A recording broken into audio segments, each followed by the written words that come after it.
Hi guys, it's the Fibromyalgia Warrior here, also known as Megan. Thanks for coming back. I'm glad you guys came back to my channel to check out my videos. That's fantastic. Excuse me. So, I've been watching some of my favorite YouTubers from the carnivore space, Carnivore Yogi and Nutrition with Judy, and they're absolutely fantastic. And Nutrition with Judy, she is a certified nutritional therapist, I believe is the official title. And so she knows all about gut health and how the science behind it, and she's got a great series out about it. So if you're having gut issues, definitely you should check her out. That's Nutrition with Judy. As I say, she's on YouTube and Instagram. She's always got great advice there. And my other favorite YouTuber right now is Carnivore Yogi, and her name is Sarah, but she's also on Instagram and on YouTube, and she's just got some really great tips. She's doing a very, very high fat carnivore diet, and I'm easing into a higher fat carnivore diet. And what I mean by that is I have reduced my carbs to almost zero, and the reason being because I realized I cannot tolerate carbohydrates, whether it is a fruit, whether it is a vegetable, whether it's processed or super processed, it didn't matter. It would cause me bloating and gas and constipation and lots of discomfort, and things never felt like they were digesting properly. So I cut out all carbs and all starches, full stop, a while ago. And I have within the last, couple of weeks, based on some suggestions from both Judy's and Sarah's videos, I decided I needed to try to start taking some digestive enzyme supplements because I had been so restrictive with my eating for decades. I was bulimic and severely restricted my food intake, and also I was afraid of fat, so the body won't produce enough bile and enzymes to break down fat if it thinks it's not going to get any fat. So I actually started taking those daily with my meals, whether it was with my ground beef with a bit of egg and bacon and butter, or ground beef with egg, bacon, and a bit of butter, or maybe it would be coffee with a bit more milk in it, like fatty milk or fatty cream in it, and I have found it has made a huge difference for me. I'm digesting things, and the stuff my body doesn't need is actually getting fleshed out, and the stuff my body needs, it's absorbing. So I guess just a full disclosure, the supplements I got are by Quest, and they have no soy, no gluten, no dairy, because I can't handle any of that stuff. So anyways, I guess my point is that now that I can actually digest fat a lot more easily, as well as the red meats, I'm finding that because everything's working better like it should, I'm actually feeling fuller sooner, which is great, So if that's an issue, this is just what I've done. I can't say to you guys, oh, you should definitely be taking these enzymes. But for me, because I started doing this beginning of, I would say by the end of June, early July, I had just ended up cutting out all the carbs. And as soon as I started to eat more meat and more protein, I found it was a lot harder to digest. So I don't want to give up eating a animal-based diet. So I have started with these supplements. The idea being that, hopefully in a month or two, my system will, the point behind it is it's supposed to kick your system to start producing the enzymes itself. So this is just like a stopgap measure, okay? And I just wanted to put that out there. So that's what I'm doing. Nothing more exciting, but I tell you what, this week has just been a great week. I have just been feeling really faithful. We have a vaccine confirmed and rolling out here in the UK, and should be starting in the US. There's I think it's the Moderna vaccine that they're looking now to get approved. So hopefully come Easter, we're going to have the vaccine rolled out to as many people as possible.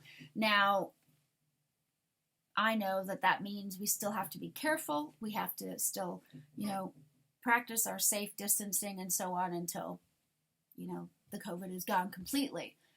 But you know what?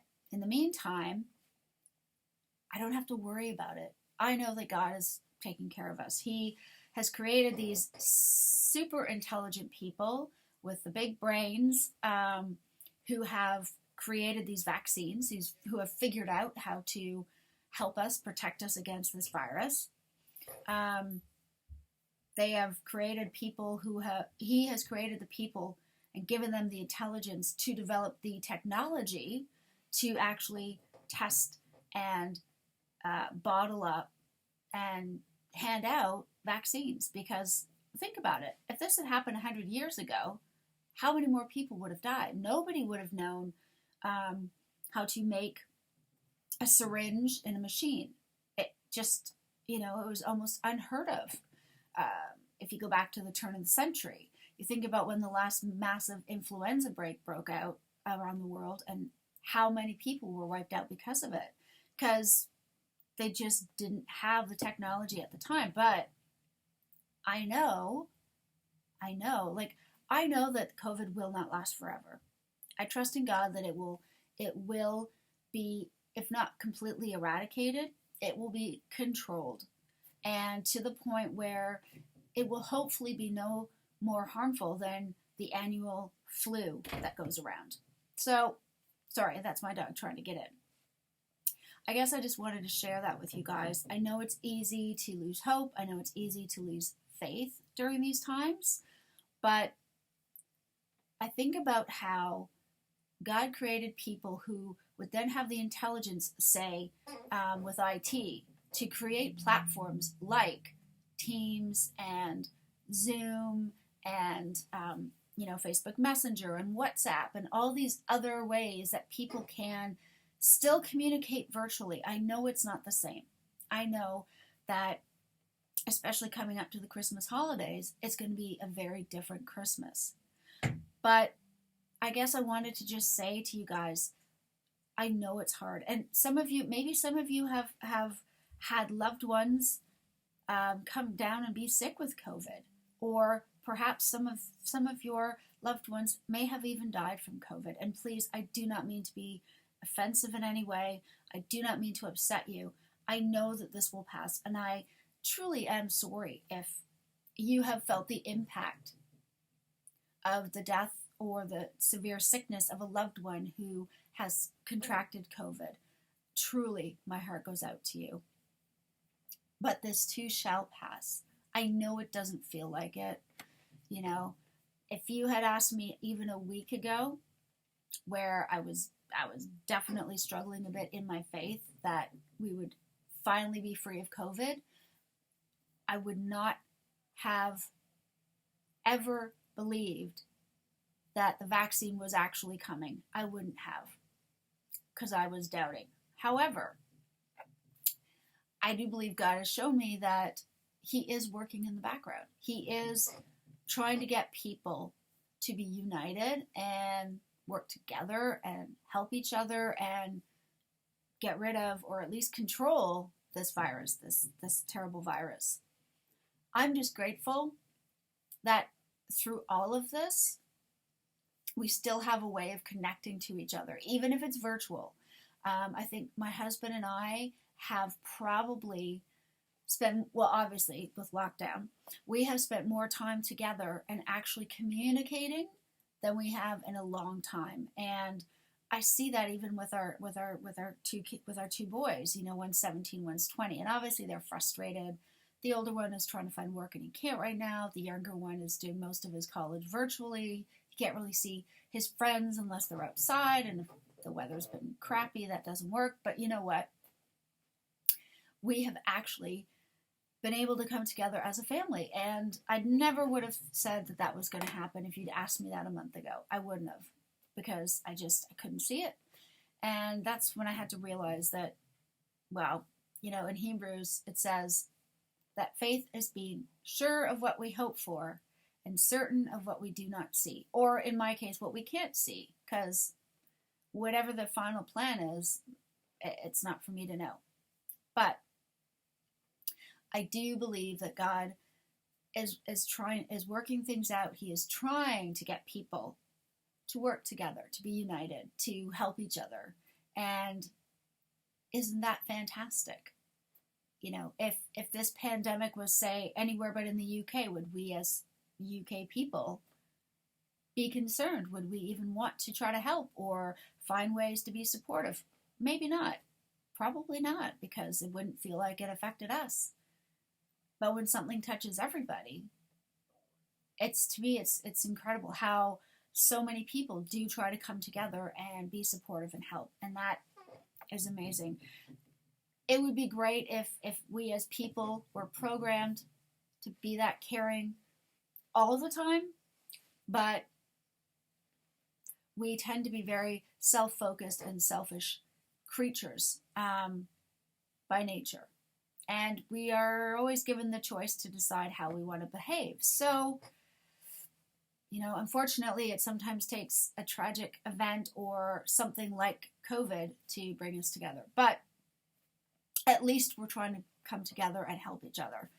I know this doesn't maybe have a whole lot to do with my fibromyalgia pain, or even about how I'm managing with all my other pain, because, when I stress, my pain flares up horribly, okay? But I've been finding that the more time I spend praying and just learning to trust God and have some faith, then the less I end up worrying, and the more relaxed I feel, and therefore the less pain I have. So I don't know, maybe that's my tip. I don't mean to be flippant, but whatever helps you, whether it's, if you're like my husband and he is a huge cycler, it's too wet out today, but if he can't get out on his bike, he goes down to the gym near us, he gets on the spinning cycles, and he works out for an hour and a half, and that helps him de-stress. For me, maybe it's singing songs. I was singing some Christmas carols earlier while I was putting in a load of wash, or reading a good book on my Kindle, catching up on some episodes of Dexter, whatever it might be, on top of praying and talking to God and realizing that He's working. It may not be an answer that I want to hear, but He's on it. He's working to get us all out of this, using the different people that can help with that. Like he could just make it go away, but I think His whole point is He's trying to get us to be a community, regardless of what we believe or who we pray to, regardless of where we live, that we want to do everything we can to see the end of COVID, but hopefully keep the communities that we form. My older son gets out, he walks every day outside for at least 45 minutes, rain or no rain.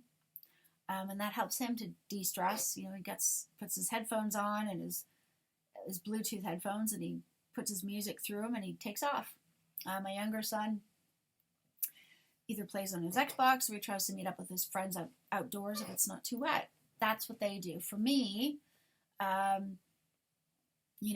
sometimes I'll get on my electric wheelchair, go down and just go to town, because we're like 5-10 minute walk from town center, and I might stop in at Starbucks or somewhere else, and I'll grab a fancy, super, super fancy, like a latte or something, and I'll sit down somewhere with my Kindle and just relax.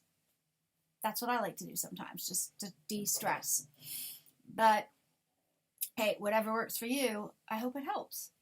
I don't know if this was helpful at all. I don't know if you guys agree with anything I've said, disagree, but I always just want to say thank you for watching, because I always appreciate the support. Hopefully you've watched it all the way to the end. If you liked it, give it a thumbs up. That'd be great. And hey, it'd be great if you joined our little group, and maybe we can support each other. And if we grow, we can support even more people. Thank you so much for everything, guys. I appreciate it. Stay safe.